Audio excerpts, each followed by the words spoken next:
they're mixing in the idea that this guy is too pro-trans kid because his state is a place where trans kids can get gender reassignment surgery.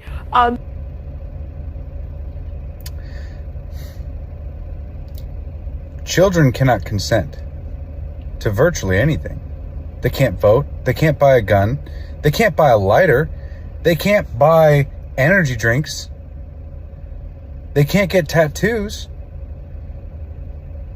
When did we get to a point in society where all of those things can be true, but also a child without parental knowledge or consent can run to the state and have their genitals chopped off, have their hormones permanently damaged because they're prescribed puberty blockers, or if they're a girl, an insane amount of testosterone?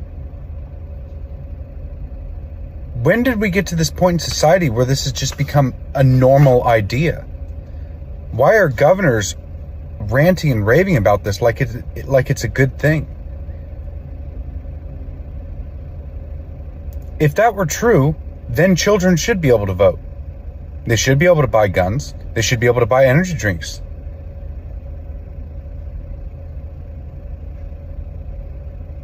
But nobody's advocating for that.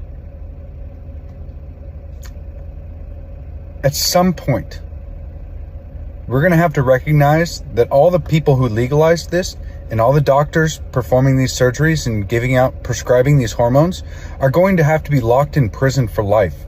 So that way this never happens again. Because these kids, when they grow up, these innocent children taken advantage of by the system, by these doctors, by the culture in general, these innocent children are going to be permanently damaged, physically and mentally. There's no coming back from something like that. Or, very, very rare cases where they can mitigate the issues caused by the hormonal experimentation that they've been doing on children. But you can't get your genitals back.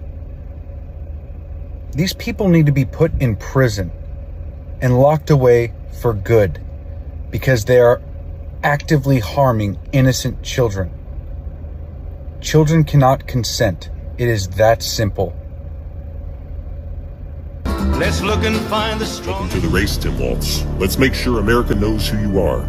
You helped ignite the George Floyd riots, the worst the country had ever seen in decades. While Minneapolis burned, you stalled on deployment of the National Guard for an entire day, blaming the city for not submitting the right paperwork. You let your daughter leak the Guard's deployment plans online so that rioters would know how long they had to loot the city with impunity. Minneapolis is a war zone because of you. Just days after the attempted murder of Donald Trump, you called him and his supporters fascists, egging on the same rhetoric that led him to being shot in the first place. You have overseen some of the most radical youth trans surgery laws in the country. Under your leadership, teenagers can get their breasts chopped off and get sterilized, and your government calls it health care. You have the most radical abortion laws in the country. Zero limits. Every year, 5 to 6 babies are born alive and then murdered, legally, under laws you support.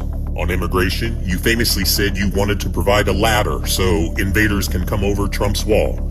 You are a radical open border zealot. Also during COVID, you approved $500 million in hero pay for frontline workers, only to have 40% of that money go to people who were ineligible or, in many cases, literally deceased. In the White House, you were Pelosi's sidekick and did whatever the Democrats demanded.